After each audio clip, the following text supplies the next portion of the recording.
Hello friends, मैं रेनू, एक wellness coach और इस खास पॉडकास्ट की होस्ट भी। इस पॉडकास्ट का नाम है जिंदगी से बातें। इस पॉडकास्ट का उद्देश्य है हमारी पर्सनल डेवलपमेंट, सक्सेस, मोटिवेशन और साथ साथ कहीं ना कहीं हम लाइफ में जो भटक जाते हैं, अटक जाते हैं, उसको आगे बढ़ाने के लिए। आज का सेशन बहुत ही दिलचस्प है, दिल को छूने वाला है। क्यों? क्योंकि जिनका हम नाम लेने जा रहे हैं, जो हमारे स्पीकर हैं, उन्होंने अपनी लाइफ में बहुत से मिरेकल किए, उनकी लाइफ में हुए और उनसे इंस्पायर हो गए। उन्होंने चैलेंजेस को बहुत पार किया। उनकी जर्नी आज हम सुनेंगे और समझेंगे भी। उनका नाम है, तो मैं सब उनका वेलकम करना चाहूंगी, कविता जी का। आज की हमारी स्पीकर है इस पॉडकास्ट की, कविता जी। सो कविता जी, वेलकम है आपका। Thank you so much. आज ये जो जर्नी हमने स्टार्ट करने का फैसला लिया, कहीं ना कहीं मैंने आपको समझा, देखा और मुझे लगा कि आप वो चीज हम सब को दे सकती हैं। तो मैंने कहीं ना कहीं मन बनाए, हिम्मत बनाई और आपको स्पीकर के लिए मैंने इनविटेशन दिया। और आपने, सबसे बड़ी बात है, आपने फर्स्ट पहली बार में ही उसको एक्सेप्ट भी किया। तो कविता जी, आप कुछ कहना चाहेंगी, फिर हम आगे का पॉडकास्ट स्टार्ट भी करेंगे। ये मेरा प्रिविलेज है रेनू जी कि आपने मुझे चुना, आपने मुझे इनवाइट किया और मैं आपके पॉडकास्ट पर हूँ। सो आई जस्ट से कि यूनिवर्स किसी न किसी रूप में अपॉर्चुनिटी हमें भेजता है, और जब अपॉर्चुनिटी भेजता है तो ये नहीं देखना चाहिए कि अपॉर्चुनिटी कहाँ से आ रही है, क्या आ रही है, बस उसे ले लेना चाहिए। सो आपने दी, मैंने ले ली, क्योंकि मुझे ये यूनिवर्स का एक संकेत लगा। इससे ज्यादा और फिर क्या चाहिए होता है। बिल्कुल बिल्कुल। थैंक यू कविता जी। और मेरा फर्स्ट क्वेश्चन होगा, कविता जी, आपकी जिंदगी के ऐसे कौन से पल हैं जिन्होंने आपको प्रभावित किया? आप थोड़ा सा बताएंगी तो हमें भी उससे। हम्म। मेरी जिंदगी में ऐसे रेणु जी बहुत सारे पल आए। बहुत सारे ऐसे ऐसे मोड़ आए मेरी जिंदगी पे, जहाँ पे मेरी जिंदगी कंप्लीटली एक टर्न अराउंड हो गई। तो अगर मैं थोड़ा सा पीछे जा करके बताऊं कि कहाँ से मैंने जर्नी शुरू की, तो मैं एक फैशन डिजाइनर थी और बहुत अच्छा काम कर रही थी अपनी सिटी में। एंड रिनाउंड डिजाइनर्स में गिनी जाती थी। अच्छा खासा काम चल रहा था, लेकिन उसमें मैं क्या था कि सोच के बारे में इतना जानती नहीं थी कि हमारी सोच, हमारे शब्द कैसे हमें प्रभावित करते हैं। तो डेफिनेटली एक बहुत अच्छा पीक देखने के बाद में एक बिजनेस में एक समय आया जब मुझे इतनी सफलता जैसी मुझे चाहिए थी वैसी भी नहीं मिल रही थी। और दूसरी बात यह है कि मेरी डॉटर जो है, मेरी दो डॉटर्स है, तो बड़ी वाली डॉटर जा रही थी बाहर पढ़ाई करने के लिए। And one fine morning, you won't believe कि बसा बसाया इतना, मतलब जिसको बोलते हैं कि लाखों रुपए मेरे उसमें इन्वेस्ट हुए हुए थे, उस बिजनेस को मैंने एक दिन सुबह उठ करके ये डिसाइड कर लिया कि ये बिजनेस मुझे बंद कर देना है। My husband was shocked, he said कि पागल हो गई हो क्या। उनके लिटरली एक जो होता है ना कि जब आदमी शॉक में एक बार लगता है, तो ऐसे अचानक के डिसीजन से तो उनको ऐसा शब्द। एंड बिकॉज मैंने सुबह उठ के यही बोला कि मैं ये बिजनेस को मैं अब रैप अप कर दूंगी, क्योंकि मुझे अब दूसरी डॉटर को टाइम देना है। एंड मैं अब स्पिरिचुअलिटी में जाना चाहती हूँ, क्योंकि मैं उसमें तक by that time I was a student of pranic healing, और मुझे बहुत अच्छा लगता था हीलिंग करना। तो जिसको बोलते हैं कि अगर आज मैं देखूं तो यूनिवर्स कहीं ना कहीं डॉट्स जोड़ता है। तो फिर ultimately he has always been a very supporter of me. तो उन्होंने मुझे मेरे डिसीजन में सपोर्ट किया, और मैंने रातों रात जो डिसीजन लिया था उस पर अमल किया। That was a big turning point in my life. उसके बाद बहुत सारे टर्निंग पॉइंट आते गए। सबसे ज्यादा एक जो आया, वो आया जब मैं एक मेंटोर के साथ में जुड़ी, जिनके साथ मैं 5 साल जुड़ी, और मैंने एडवांस लॉ ऑफ अट्रैक्शन उनके साथ में सीखा। बहुत अच्छा काम कर रही थी मैं। मेरे बहुत सारे मिरेकल्स थे, मेरी लाइफ के बहुत सारे सक्सेसेस थे। बट आप जो भी बोल लीजिए, अगेन अगेन मैं यही बोलूंगी कि यूनिवर्स कहीं ना कहीं हमें संकेत देता है। और फिर मेरी जिंदगी में एक ऐसा मोड़ आया कि जहां पर मुझे समझ में आया कि he came out to be a narcissist. And ऐसा नार्सिसिज्म था कि मेरी तो पूरी जिंदगी है, मुझे ऐसा लगा थम सी गई है। और मतलब हर तरह से मुझे ऐसा लग रहा था कि मैं कहीं पर आकर के मुझे लग रहा था कि मैं, मेरी जिंदगी रुक गई है, खत्म हो गई है, अब इसके आगे मेरी कोई पहचान नहीं है। तो मैं एक ऐसे मोड़ पर खड़ी थी जब जिस दिन मैंने उनके फोरम को छोड़ दिया, क्योंकि मेरा अपना परिवार डिवाइडेड हो गया था। मतलब हमारे दोस्त, रिश्ते नाते, मेरी फैमिली सब, मतलब हम लोगों से दूर हो गए थे, और मेरे अपने परिवार में मेरे मेरे हस्बैंड के, मेरी डॉटर्स के, सबके बीच में भेदभाव क्रिएट कर दिया, जो कि नार्सिसिज्म का एक बहुत बड़ा पहचान होता है, लेकिन तो मुझे क्या उसमें आप कहना चाह रहे हैं कि बहुत असमंजस की स्थिति हो गई थी? बहुत बड़ी वाली, बहुत बड़ी वाली। एंड उसके बाद उन्होंने, जैसे एक बार तो जैसे होता है कि जो नार्सिसिज्म की पहचान होती है, अपना हाथ बढ़ाया था नर्चर करने के, फिर हाथ खींच लिया। तो फिर मैंने उनका फोरम भी छोड़ दिया। अब मुझे एक डिसाइड करना था कि या तो मेरी यहाँ पे अंत हो गई है पहचान की, या फिर मैं एक नई पहचान शुरू करूँ। और वहां से मैंने अपनी एक नई पहचान उसके बाद में मैंने शुरू की as a coach and a trainer. तो वो मेरी जिंदगी का एक बहुत बड़ा टर्निंग पॉइंट था, जहां पर मुझे ये था कि इस पहचान का मुझे आगे अपने बलबूते पे बनाना है। क्योंकि उनकी एक बात थी, जिन्होंने पहले उस बात ने मुझे, मेरे मनोबल को तोड़ा था, और फिर उसी बात ने मुझे एक हिम्मत दी कि मुझे आगे बढ़ना है। उन्होंने मुझसे एक बार कहा था, क्योंकि मैं हमेशा उनको बोलती थी, मेरी एक डिजायर थी हमेशा ग्रो करने की, हमेशा से रही है। तो मैं उनको कहती थी कि मुझे भी सर आपकी तरह ट्रेनर बनना है, मुझे भी आपकी तरह कोच बनना है। And he said me once कि पता है, हवाई जहाज उड़ाने के लिए पायलट वाले गुण होने चाहिए, क्या आप में है? तो मेरा मनोबल बिल्कुल टूट गया था, मैंने सेल्फ कॉन्फिडेंस खो दिया था, मेरा आत्मविश्वास चूर चूर हो गया था। एंड जब उसके बाद में सारी चीजें हुई और मैंने उनका फोरम छोड़ा था, मेरे हस्बैंड ने मुझे वही बात याद दिलाई, और उन्होंने कहा कि तुमको वो पायलट बनना है, क्योंकि तुम्हारे अंदर वो सारी खूबी है, तुम बन सकती हो। और फिर मैं पायलट बनी, मैंने हवाई जहाज उड़ाया। और फिर यूनिवर्स ने मेरी लाइफ में और बहुत मेंटर्स भेजे, जो बाय गॉड्स ग्रेस बहुत अच्छे थे, और मैंने हवाई जहाज को उड़ाना सीखा। तो ये मेरी बढ़िया। जिंदगी का एक बहुत बड़ा बढ़िया। टर्निंग। इसी जर्नी में कभी याद आई कोई बचपन की याद, जो आपको आगे बढ़ने के लिए एक हौसला दे रही थी? कोई ऐसी बहुत बड़ी चीज जो बात, टकरा रही थी? बहुत बड़ी बात है। ये एक है कि जैसे कि मैं बचपन से ही थोड़ी सी ये थी कि बहुत पैम्पर्ड चाइल्ड रही थी। तो पैम्पर्ड चाइल्ड रही थी तो थोड़ा सा टेम्परामेंट भी था। तो अब वो टेम्परामेंट जो थोड़ा सा था, तो मेरी जैसे हमेशा से मैंने कहा कि मुझे हमेशा से ये था कि ग्रो करना है। मैं बहुत सारी चीजों को हमेशा सीखना है, ग्रो करना है, अपने आप में सुधार लाना है, ये सारी चीजें थी। तो मेरी मॉम, लाइक जो कि अभी 1.5 साल पहले जहां से आई थी वहां चली गई भगवान के घर। तो वो मुझसे हमेशा कहा करती थी कि तुम्हारे में सारे गुण हैं, तुम्हारे में सिर्फ एक कमी है, कि तुम अपने गुस्से करने की आदत को छोड़ दो तो तुम पारस पत्थर बन जाओगी, you will become an alchemist. So ये जो बात थी ना, वो हमेशा, मतलब ऐसा था कि वो हमेशा मुझसे कहा करती थी। जब हम मिलते थे मम्मी से, तब मम्मी हमेशा ये बात एक बार बोलती बोलती थी कि तुम इस गुस्से को छोड़ दो तो तुम पारस पत्थर बन जाओगी।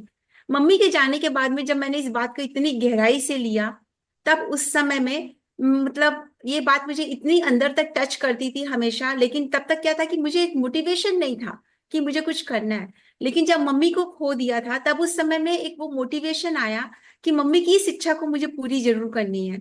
तो मैंने अपने फोरम का नाम, उसमें तक मेरा फोरम का नाम मेरे नाम से खाली था कि कविता तुलसियान लाइफ कोच, मैंने उसे बदलकर इनर एल्केमी हब किया। कि हम अपने अंदर में ही, हमारे अंदर वो पारस पत्थर है, अपना हमारे अंदर वो चीज है। और अगर हम उस सोने को उजागर कर लें, तो जैसे कि मेरे एक मेंटोर है, वो कहते हैं you will become a gold with fragrance. और अगर मैं कोई रिलेट करूँ, तो मेरी मॉम भी मुझसे यही कहती थी कि तुम पारस पत्थर बन जाओगी, जिस चीज को छुओगी सोना बन जाएगा। तो इसी, ये जो चीज है ना, ये बचपन की एक चीज है, जो मुझे हमेशा जब भी मैं रुक जाती हूँ या मुझे लगता है कि मैं आगे कैसे बढ़ूं, तो ये सोच और मम्मी की ये बात मुझे हमेशा आगे बढ़ने की प्रेरणा देती है। बढ़िया बढ़िया। तो एक मैं हेल्थ से रिलेटेड आपसे क्वेश्चन करना चाहूंगी। आप दिन भर ऐसे एनर्जेटिक कैसे रहते हो? कैसे मेंटेन कर पाते हो अपने आप को? देखिए, इसमें ये है कि ऐसे एनर्जेटिक कैसे रहते हैं। तो ऐसा नहीं है कि मेरी एनर्जी कभी डाउन नहीं होती है, या मैं लो फील नहीं करती हूँ, या मुझे स्ट्रेस या एंजाइटी नहीं होती है। वो सब कुछ के साथ में क्या होता है कि जैसे कि आप भी एक वेलनेस कोच हो, मैं भी एक माइंड कोच हूँ, हेल्थ कोच हूँ, सभी कुछ में है। तो हम क्या होता है कि हम इन चीजों को समझते हैं, इन चीजों को सीख लेते हैं कि हम किस तरीके से इन चीजों को हैंडल करके उसमें से निकल सके। बहुत बार लोगों की धारणा बन जाती है कि अगर वो कोच है तो उनकी लाइफ में कोई इश्यू नहीं होना चाहिए, या उनको स्ट्रेस कैसे हो सकता है। लेकिन ऐसा नहीं है कि हम बिल्कुल। कोच हैं तो मतलब हम इंसान ही नहीं रहे, या हमारे इंसानों वाले इमोशंस नहीं रहे। हमें भी इमोशंस आते हैं, हमें भी स्ट्रेस होती है, हमारी लाइफ में भी अप्स एंड डाउन्स आते हैं। फर्क इतना है कि हम उसमें से, क्योंकि हमारे पास वैसी टूल्स एंड टेक्निक्स है, हम उसमें से निकलना जानते हैं। तो डिपेंड ये करता है कि आप कितनी जल्दी उसमें से बाहर निकल जाते हो। तो ये जो ऊर्जा मेंटेन करने वाली बात आप कर रहे हो, तो इसमें क्या होता है कि वो सारे टूल्स एंड टेक्निक्स जैसे कि लॉ ऑफ अट्रैक्शन का है, होपोनोपोनो है, एनएलपी है, ये सारी चीजें, ग्रैटिट्यूड प्रैक्टिस, मेडिटेशन, ये सारी चीजें जिंदगी में बार बार हर समय चलते रहती है, डेली प्रैक्टिसेस इनकी चलते रहती है। और इमिडिएटली हमें देखते हैं कि भाई जैसे ये आई है तो अपनी फिजियोलॉजी को बदल ले, जैसे कि एनएलपी में बतलाते भी सबसे पहले अपनी फिजियोलॉजी बदल लो, थोड़ा सा उठो, जंप कर लो, थोड़ा सा ट्विस्ट कर लो, थोड़ा डांस कर लो, या आप फिर कहना चाह रहे हैं स्टेट को चेंज कर लें? Exactly exactly. तो अपनी हाँ। स्टेट को हम जैसे ही, क्योंकि सबसे पहले क्या होता है, इंसान गलती कहाँ पे करता है कि वो पहले सोचता है मैं अपने थॉट्स को बदल लूं, मैं माइंड को बदल लूं, तब मैं ठीक हो जाऊंगा, मैं मेरे थॉट्स चेंज हो जाए, और वो वहीं बैठा रहता है, उसी में घुसता चला जाता है और ऐसे झुक करके बैठ जाता है। और जितना वो अपनी फिजियोलॉजी में चलते घुसते चला जाएगा, वो उसमें से निकल ही नहीं पाएगा। तो सबसे पहले ये कि आप अपनी फिजियोलॉजिकल स्टेट को चेंज करें, और जैसे ही आप फिजियोलॉजिकल स्टेट को चेंज करते हैं, आप अपनी मेंटल एंड इमोशनल स्टेट को आसानी से चेंज कर सकते हैं। So that is the way to change your energy, और हर समय आप उसमें रहें। फिर सेकेंडली क्या है कि आपकी ईटिंग हैबिट्स आपकी एनर्जी को ऊपर में बहुत गहरा असर डालती है। तो मेरी बहुत हेल्दी ईटिंग हैबिट्स है, मतलब एक्चुअली में पूछा तो कल भी मुझे कुछ लोग कह रहे थे कि तुम्हारा जो ट्रांसफॉर्मेशन देखा है ईटिंग हैबिट्स का from where to where, that is really remarkable. So उस हेल्दी ईटिंग हैबिट्स की वजह से भी मेरी एनर्जी हमेशा बहुत हाई मुझे महसूस तो होती है। कविता जी, आज की जो हम लोगों की ईटिंग हैबिट है वो कभी अट्रैक्ट करती है कि अरे मिल गया चलो ठीक है, अरे आप क्या है, चार जिंदगी जिंदगानी, फिर तो यही मरना है, ऐसा कभी आया है? लेकिन कॉमन आ जाता है, ऐसा या आपके साथ हुआ क्या? आप बिल्कुल सही बोल रहे हैं, बल्कि एक्चुअली भी कुछ दिनों पहले भी मेरे एक फीमेल फ्रेंड्स के साथ में भी हम लोगों की एक तंबोला पार्टी थी। तो उसमें भी वहां पे सब खा पी रहे थे, तो मैंने कहा नहीं, मैं तो ये सब नहीं खाती हूँ। तो उसमें से एक ने कहा भी कि इतना मन मार के भी क्या जीना है। मैं बोली मन मार के जीने की तो अब है ही नहीं। क्या होता है कि ये आप जो बात बता रहे हो ना, ये मुझे कभी बहुत समय पहले फील होता था, साल डेढ़ साल 2 साल पहले ऐसा लगता था। जबकि मेरा हमेशा से अपने मन के ऊपर में कंट्रोल रहा है। लेकिन जब से ये समझ में आया है कि इस हेल्दी ईटिंग हैबिट्स के क्या फायदे हैं, कैसे हम अपने गट बैक्टीरिया, मुझे मतलब मेरे फ्रेंडली गट बैक्टीरिया को मैं अच्छा खाना खिलाऊं तो वो मेरे शरीर को कैसे स्वस्थ रखेंगे, और अगर मैं शुगर ले रही हूँ तो वो बैड बैक्टीरिया का फूड है, या फिर मैं मिल्क पी रही हूँ तो वो बैड बैक्टीरिया का फूड है। तो ये सब सब चीजें जैसे जैसे समझ में गहराई से मैंने समझी है, तो मैं सच बताऊं मेरा वो सब खाने का मन ही नहीं करता है, और मुझे हेल्दी खाना जो है वो टेस्टी लगने लग गया है। कविता जी, जब हम लोग छोटे थे तो सुना होगा दिमाग के कीड़े जाग गए, दिमाग के कीड़े जाग गए, लेकिन जब हम लोगों ने जाना पेट में भी हमारे बैक्टीरिया होते तो थोड़ा सा सोचने पे लगा ना, क्या ऐसा भी है? हाँ, इनफैक्ट मतलब आप हंसोगे आप सोच करके कि जब मैं चिया सीड्स वगैरह का पानी वो पी रही हूँ या मैं खा रही, तो मुझे मैं इमेजिनेशन में चल रहा है कि मेरे पेट के वो कीड़े हैं ना, अब उनको खाना मिल रहा है, वो खा रहे हैं। सो एक्चुअल में हमारे पेट में बैक्टीरियाज होते हैं, इन सब बारे में अवेयरनेस नहीं थी। हमारे समाज का, हमारे जो एजुकेशन सिस्टम है ना, इसका सबसे बड़ा इशू जो है वो यही है कि हमारे एजुकेशन सिस्टम में वो सारी चीजें तो दी जाती है जिनकी शायद हमें बहुत ज्यादा जरूरत नहीं है, लेकिन हमारे शरीर के बारे में, या हमें आप देखो तो पैसे के बारे में, या जिंदगी में रिश्तों को कैसे निभाया जाए, कैसे स्वस्थ रहा जाए, क्या खाना चाहिए क्या ना खाना चाहिए, हमारा शरीर कैसे काम करता है, इन सब बारे में अवेयरनेस हमारे बच्चों को, और या जब हम बच्चे थे तो उन्हें दी नहीं जाती है। बड़ी बढ़िया, क्योंकि हमने भी जब सुना कि गट के बहुत बैक्टीरिया होते हैं, वो भी हमारे ब्रेन से ज्यादा होते हैं, तो हम भी चक्कर में पड़ गए, ये कैसे चलते होंगे, क्या करते होंगे, इस तरीके के ख्याल जब आए। और जब जो आपने कहा कि जब सिया सीड लेने लगे या फ्लैक्स सीड लेने लगे या अपना ये पंपकिन सीड लेने लगे, तो अंदर से जो क्रेविंग की फीलिंग आने लगी वो मेरे ख्याल से शांत होने लगी धीरे धीरे। एकदम बिल्कुल, क्योंकि जो जो बैक्टीरिया का फूड है वो आप दे रहे हो, तो क्योंकि जब इस प्रोसेस को हम समझते हैं, तो वही तो बात है कि अगर हमारे एजुकेशन सिस्टम में ये सारी चीजें शामिल होने लग जाए, तो मुझे लगता है कि हेल्थ के और वेलनेस के रूप में हमारी कंट्री जो है, या पूरा वर्ल्ड जो है अलग लेवल पे चला जाएगा। कि जब आप ये खाना खा रहे हो तो आपके जो फ्रेंडली बैक्टीरिया है वो आपके लिए कितने बढ़िया बढ़िया काम कर रहे हैं, आपकी ग्लैंड्स पॉजिटिव हार्मोन सिक्रीट कर रही है, आपके सारे अंग स्वस्थ रह रहे हैं, आपके माइंड को अच्छा मैसेज जा रहा है, और जो जो कॉन्स्टिपेशन और डायरिया, आईबीएस, सीबो, सीफो, इस तरह की जो बीमारियां, जो ऑटोइम्यून डिसऑर्डर्स है, उन सब से हमारे जो लोग हैं, हमारे जो परिवार है, वो किस तरीके से बचने लग जाएगा और स्वस्थ रहने लग जाएगा। इस बारे में तो यही कह सकते हैं कि अगर जितनी जल्दी लोगों की अवेयरनेस इस बारे में बढ़ते चली जाए, उतना ही उनके स्वास्थ्य के लिए अच्छा है। क्योंकि बढ़िया मैंने कविता अपने जी, घर बड़ा। में, जी, हाँ, बोलिएगा अपने आप। घर में अपने स्वास्थ्य में जमीन आसमान का अंतर देखा है जब से मैंने अपने गट बैक्टीरिया के ऊपर में काम करना शुरू किया है। मतलब मैं आपको ये बताऊं कि मेरे हस्बैंड ने 16 kg वेट अपना कम कर लिया है, बढ़िया, just by congratulation, practicing super. Healthy eating habits and उनकी मॉर्निंग। लेकिन मैं मॉर्निंग की रेजिम से उनके अंदर स्टेमिना आई है, क्योंकि मॉर्निंग की रेजिम जैसे वो 7 फ्रेंड्स हैं, वो मिलकर करते हैं, ठीक है, बाकी 6 का 1 इंच वजन भी कम नहीं हुआ है। और सिर्फ मेरे हस्बैंड अपना 16 किलो वजन उन्होंने परफेक्ट कर लिया, क्योंकि मेरे घर में अब सिर्फ हेल्दी ईटिंग हैबिट्स हो गई है। सो दैट इज द बेनिफिट। आप सोच कर देखिए, ओबेसिटी अगर दूर हो जाती है, आपके ये जो शरीर पे एक्स्ट्रा चर्बी है वो हट जाती है, आपका बीपी नॉर्मल रहने लग जाए। बल्कि इतना बड़ा चमत्कार हुआ है कि उनके जो आर्टरीज में माइनर सा एक ब्लॉक आया था वो क्लियर हो गया है। तो और मैं किन किन चमत्कारों की बात करूं कि अगर आप अपने गट पे काम करते हैं तो क्या क्या चमत्कार आप देख सकते हैं। बढ़िया। इसका मतलब ये भी है कि वो जो दवाइयों का पिटारा होता था वो गया, जहां वो तक तो लोगों कभी के। का गया। बढ़िया। रिलेशनशिप में थोड़ा सा हम बात करेंगे। दया और आप जो सेक्स सीमा है, बाउंड्री, उसमें कैसे आप मेंटेन कर पाते हो? क्या ऐसी कभी कोई परिस्थिति आई जहां पर लगा कि नहीं, अब हमें दोनों में बहुत मेंटेन करना है? तो थोड़ा सा आप बताइएगा। ऐसी ना मेरी जिंदगी में एक नहीं, बहुत सारी परिस्थितियां आई हैं। मैं आपको दो तरह के एग्जाम्पल देती हूँ इसमें, ठीक है। एक मैंने अपने पापा से सीखा कि काइंडनेस कैसी होती है, because he was a very generous person. उस समय में मैं बहुत छोटी थी, और जब बड़ी भी हुई तभी भी क्या था कि इसके प्रति बहुत विरोध था मन में। क्यों विरोध था? क्योंकि पापा का वो लोग फायदा उठाते थे। पापा ने हमेशा अपने परिवार में, मतलब जैसे और जो रिलेटिव्स होते हैं, मेरे पापा ने सबके लिए बहुत किया, इतना किया। और ये मैं देख रही थी कि तब मुझे जैसे जैसे बड़े हुए समझ में भी आ रहा कि it is in giving that you receive. तो मेरे पापा के पास हमेशा बहुत फ्लो रहा, वेल्थ का, पैसे का, सब बहुत फ्लो रहा। हमने बहुत अच्छे समय में हम जिए हैं, अच्छे सब में। लेकिन हमेशा मन में ये रहता था, क्योंकि मेरे पापा शायद वो बाउंड्री खींचना नहीं जानते थे कि कहाँ उनको देना चाहिए और कहाँ उनको कहाँ तक देना चाहिए।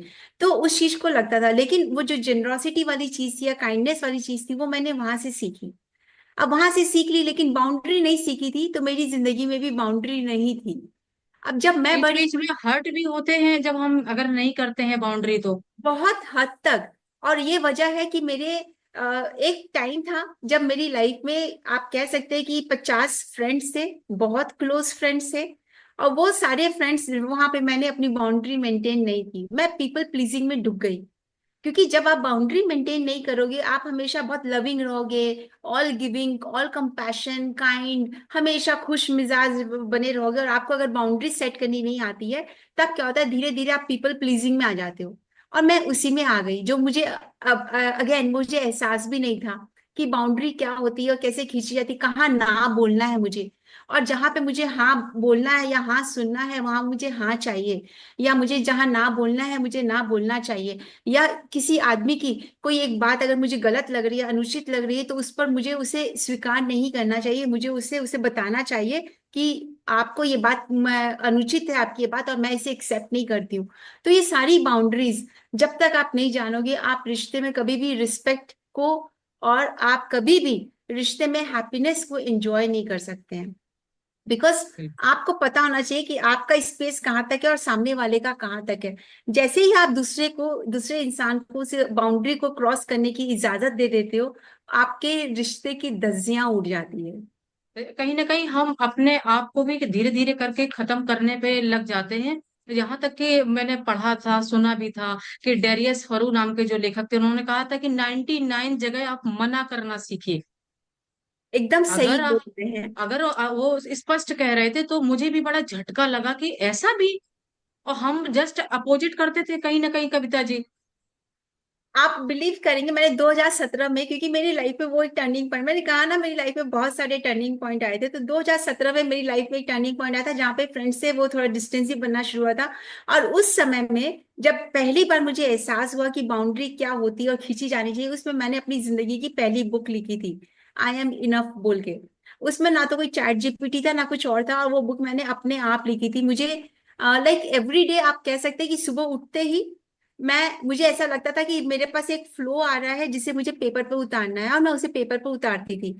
It is all about boundary, it is all about loving your own self, it is all about enhancing your own self esteem and self worth के बारे में वो है कि किस किस जगह पर कैसे कैसे हम पीपल प्लीजिंग में जाते हैं, कैसे कैसे हम लोगों को अपनी इंसल्ट करने का, अपने आप को हर्ट करने का मौका देते हैं, किस किस जगह पर हम को ना बोलना चाहिए और हम ना नहीं बोलते हैं, और उससे किस तरीके से हमारा सेल्फ लव और सेल्फ एक्सेप्टेंस बिल्कुल खत्म हो जाता है।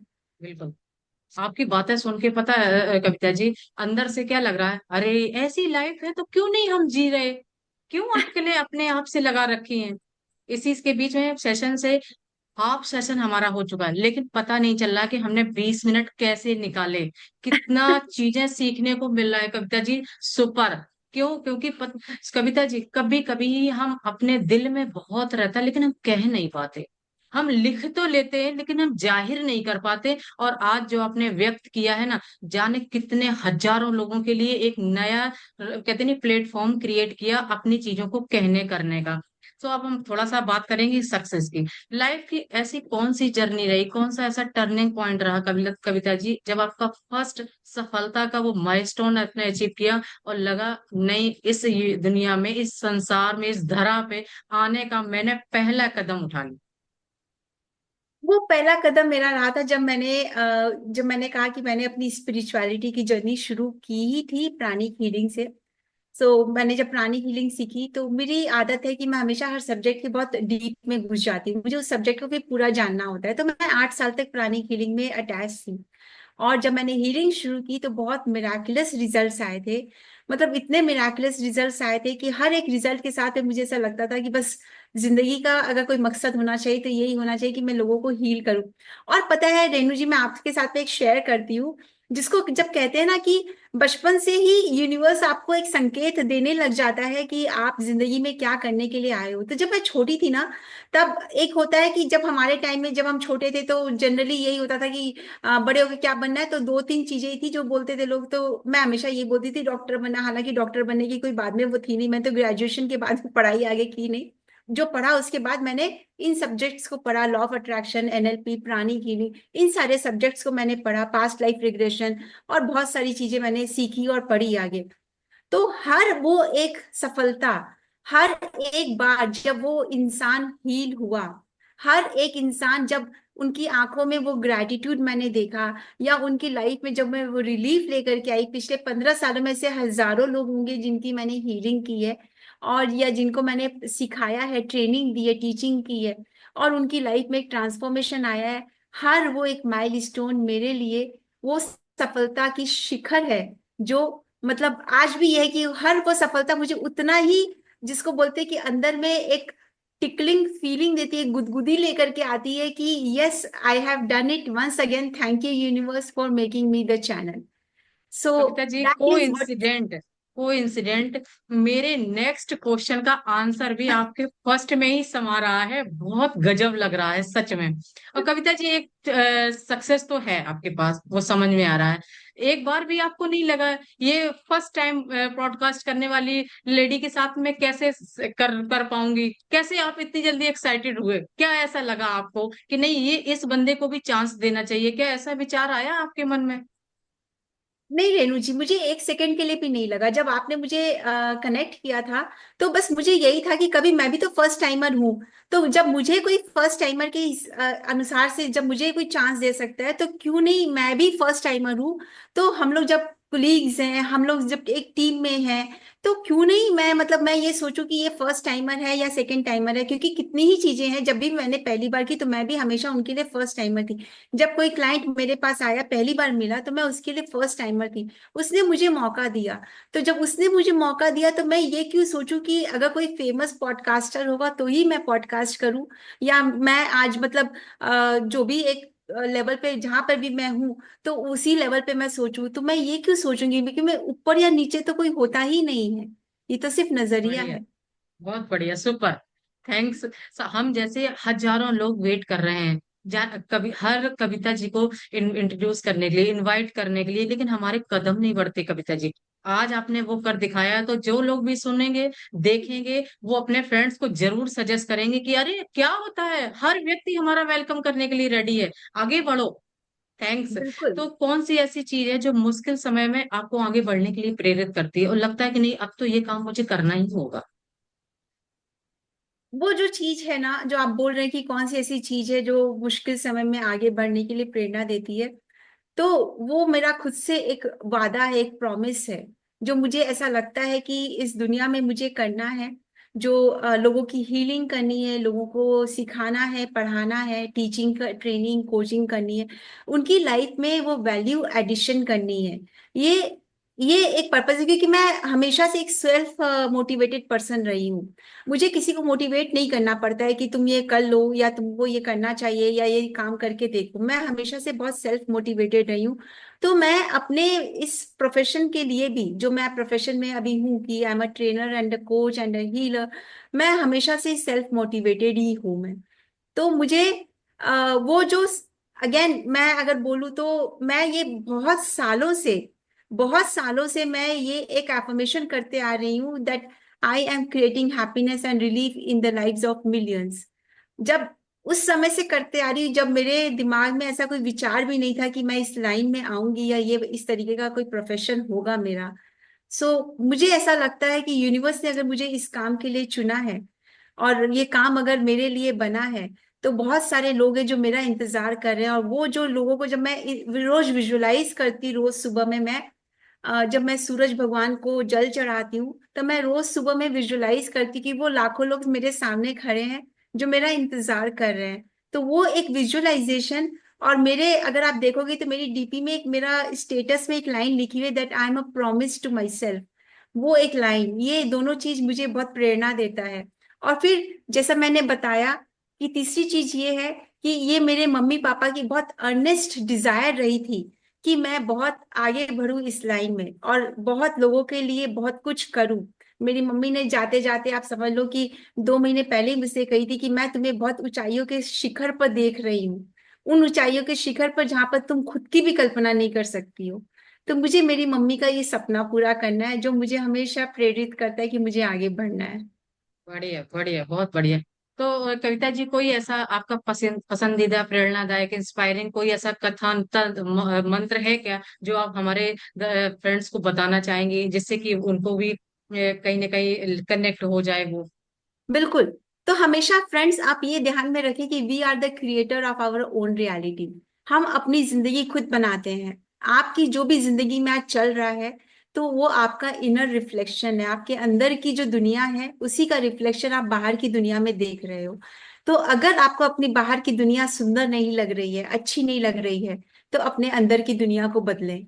आप किसी मेंटोर का हाथ थामें। क्योंकि अगर आपको ये लग रहा है कि आप सब कुछ अपने आप कर लोगे, आप कुछ यूट्यूब के वीडियोस देख लोगे, आप कुछ किताबें पढ़ के ले आओगे, तो एक बात को हमेशा ध्यान में रखिए कि उन सब में एक जनरल बातें रहती हैं। वहां वो जो जनरल बातें वो सबके लिए, तो क्या सबके लिए एक ही दवाई काम करती है? तो क्या सबके लिए एक ही चीज हमेशा काम आती है? ऐसा तो नहीं है ना। तो जब अगर आप किसी की अगर हैंड होल्डिंग में जाते हो, किसी के गाइडेंस में जाते हो, क्योंकि आज भी हमारे मेंटोर्स है, आज भी हम मेंटोर्स को कनेक्ट करते हैं, हम आज भी उनसे सलाह लेते हैं। तो आप भी अपने लिए एक मेंटोर को ढूंढे, उनसे सलाह लीजिए ताकि आप अपनी जिंदगी में आगे बढ़े। क्योंकि आप अपने अंदर के अगर उस चीज को नहीं खोज पा रहे हो कि आपके अंदर ऐसा क्या चीज है जिसने आपकी इस बाहरी दुनिया को क्रिएट किया है, एक मेंटोर आपको हेल्प कर पाएगा। क्योंकि आप खुद रिस्पॉन्सिबल हैं अपनी जिंदगी के हर एक पहलू के लिए, अपनी जिंदगी के हर एक एक्सपीरियंस के लिए। बढ़िया, सुपर। कविता जी, आपकी जो स्टोरी थी, जो आपने हम लोगों को सजेशन दिया, चाहे वो वेलनेस पे हो, चाहे आपके मोटिवेशन है रिलेशनशिप पे, ये जो थी ना अंदर से आपके इनर में जो एक थी, कहते नहीं है ऊर्जा, वो ऊर्जा हमें दिख रही थी। और इसी ऊर्जा के साथ जो आपने हमें इंस्पायर किया, हमारे फ्रेंड्स को इंस्पायर किया। और नेक्स्ट यही हम चाहेंगे, कामना करेंगे कि बहुत आप ग्रोथ करें, और ऐसे ही हमें छोटे छोटे बड़े बड़े टिप्स देती रहें, हम भी अपनी लाइफ में ग्रो करें। सो फ्रेंड्स, ये पॉडकास्ट का बहुत ही, कविता जी ने हम सब लोगों के लिए एक ऐसा माहौल क्रिएट किया, पता ही नहीं चला ये समय कैसे बीत गया। तो इसी उम्मीद के साथ आप सेशन अपने फ्रेंड्स को भी शेयर करेंगे और खुद भी देखेंगे।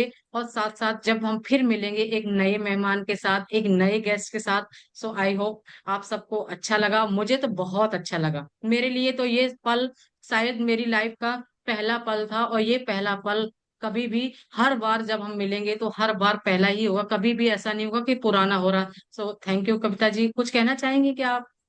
Thank you so much Renu ji. मैं यही कहना चाहूंगी कि आप लोग प्लीज रेनू जी का ये पॉडकास्ट जरूर देखें और अपने फ्रेंड्स के साथ भी शेयर करें, ताकि वो भी ग्रो करें, वो भी सीखें। और सब एक साथ मिलकर जब ग्रो करते हैं तो ग्रोथ अलग लेवल पे जाता है। Let's make it happen for each one of us. Thank you Kavita ji.